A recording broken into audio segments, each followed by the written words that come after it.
नमस्कार किसान भाइयों, मेरा नाम कमल सिंह, ग्राम बुद्धनगर से, और मेरी कंपनी का नाम है credible crop science, Gurgaon Haryana की कंपनी है। तो एक खेत आज अपने ही गांव के खेत हैं जो मैं वीडियो बना रहा हूं, सुबह बनाई थी, और अब एक और गन्ना पेड़ी है 15-0-23 की।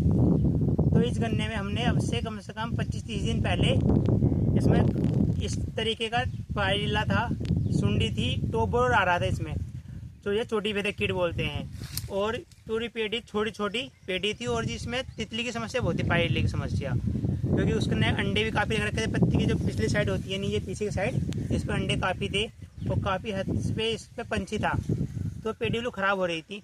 तो हमने इस पर लगवाया माइक्रो न्यूट्रेंट लगवाए और यूरिया 5 किलो बीघे का यूरिया लगवाया था इसमें। उसके बाद में हमने इसमें करा था स्प्रे M416 का। और अब आप देख सकते हो, ये पेड़ी दिखाओ, ये पेड़ी कैसा रंग है पेड़ी का। पेड़ी का रंग देखो आप, जब से कैसा सुधार है। तो किसान भाइयों, अब जो समस्या आ रही है खेत में, अब दोबारा समस्या आने लगी खेत में। पत्ते का रंग जो है, इस गन्ने पत्ती का रंग, मतलब ये रंग है पत्ती का रंग लाल पत्ती का रंग हो रहा है। और जो ऊपर की फंगल है, ये सुकड़ रही है अपना आप। तो किसान घबरा रहे हैं, किसान सोच रहे हैं, दुकान पे जा रहे हैं कि भाई दवाई दो, तो दवाई लगा रहे हैं। तो कोई किसान से मेरी एक संदेश है किसान को कि इस समस्या को लेकर कोई किसान खेत में स्प्रे ना करे, कोई दवाई ना लगाए, क्योंकि इस समय का जो टेम्परेचर है, तापमान है, वो 42 से 43 डिग्री सेल्सियस पे चल रहा है तापमान। तो तापमान के कारण पत्ती सुकड़ रही है, पत्तियों में पीलापन, हल्का सिकुड़ना, पत्तियों में लाल रंग और चटक आ रही है पत्ती में। तो उससे देखकर किसान ना घबराए बिल्कुल भी। यह टेम्परेचर है, टेम्परेचर के अनुसार समय से पानी लगाता रहे किसान खेत को। और खाद का काम, इस समय खाद का जो दिखे रहा, कम से कम मात्रा लगाए खाद की। और यूरिया की मात्रा मात्र 5 किलो बीघे के हिसाब से लगाए किसान, क्योंकि अगर ज़्यादा खाद दोगे, ऊपर से टेम्परेचर नीचे से अगर यूरिया की मात्रा ज़्यादा लगा दी, वो और हीट देगा, तो गन्ना की उलझने की शिकायत आ सकती है, गन्ने जलने की शिकायत आ सकती है।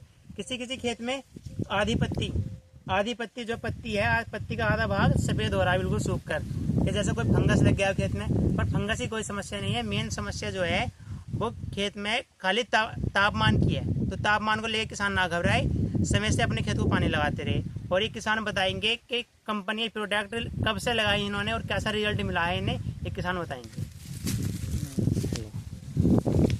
इधर खड़े हो जाओ, इधर क्या बताना। हाँ नमस्कार, पहले अपना परिचय दीजिए। मेरा नाम अरुण कुमार है।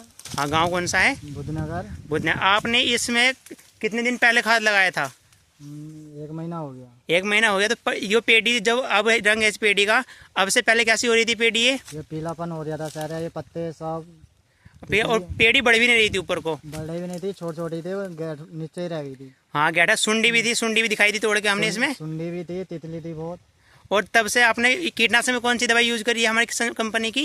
इसमें हमने गुड़बान की कंपनी है, M416 स्प्रे करी है। M416 स्प्रे गुड़बान का बिखेर दी खाद मिला के। और तब से पेड़ी में ग्रोथ कैसी है? इसमें ग्रोथ तो बहुत बढ़िया है। तो आपको कंपनी के प्रोडक्ट कैसे लगे, मतलब क्या सलाह देना चाहोगे आप? हमें तो बहुत अच्छे लगे हैं, हमें तो हरापन भी है, ग्रोथ भी अच्छी हुई है। ये देखिए आप पेड़ी का रंग, ये वरना पहले पेड़ी जो है नीचे बैठ रही थी पेड़ी, और सही से चल भी नहीं रही थी। और ये गन्ना है 15-0-23, इधर इनका ये गन्ना वैरायटी है। इस गन्ने को अभी दूसरा पानी लग रहा है, खाद सिर्फ एक खाद लगा है ऐसा अभी इसमें। और पानी की वजह से ये इसमें हल्का पीलापन दिख रहा है खेत में। जैसे ही इसमें एक कीटनाशक स्प्रे लगेगी, सारी समस्या का समाधान हो जाएगा। M416 एक ऐसे कीटनाशक है जिसमें सारे कीट, जितने भी कीट हैं, रस चूसक कीट हैं, तना छेदक कीट हैं, सारे कीट को रोकथाम, एक रामबाण इलाज है उसका। एक बार लगाए और कम से कम 1.5 महीने, कम से कम 1.5 महीने का रिजल्ट है, क्योंकि कोई भी दवाई हो टेम्परेचर के अनुसार ही काम करती है। तो किसान भाइयों से अनुरोध है, सही मायने में खेत को डोज दे और ज़्यादा खाद का प्रयोग ना करे टेम्परेचर को देख के, क्योंकि पत्ती कुमला रही है, इस टाइम सुकुड़ रही हैं। हर किसान ये सोच रहा है खेत में रोग आ गया, क्या है। पिछले साल भी ये समस्या थी, और गर्मी को लेकर इस साल भी ये समस्या है। तो कम खाद का यूज़ करें और सही मायने में और सही तरीके से खेत को डोज लगाए, पानी समय पर लगाए। धन्यवाद।